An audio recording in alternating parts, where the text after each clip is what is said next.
জয়গুরু পরম প্রেমময় শ্রী শ্রী ঠাকুরের চলার সাথে গ্রন্থের বাণী পাঠ। অকৃতজ্ঞতা, যাহা হইতে তুমি সমৃদ্ধ হইয়াছ, পুষ্ট হইয়াছ, জীবন ও যশে উন্নত হইয়াছ, আর এগুলি যেখানে যতটুকুই না পাইয়া থাকো, তুমি তাহাকে যত প্রকারে যেমন করিয়া পারো মঙ্গলে নিয়ন্ত্রিত করিতে কিছুতেই ভুলিয়া যাইও না।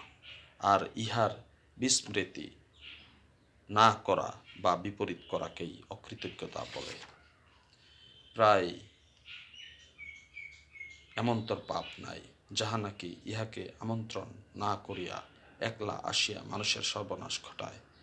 তুমি সর্বতভাবে সাবধান হইও, ইহা হইতে তোমার জীবনকে ক্ষয়ে বিপন্ন ও ব্যাহত করিতে ইহার তুল্য নিদারুণ পাপ আর কমই আছে। বাণী সংখ্যা 275। ওম শান্তি, ওম শান্তি, ওম শান্তি।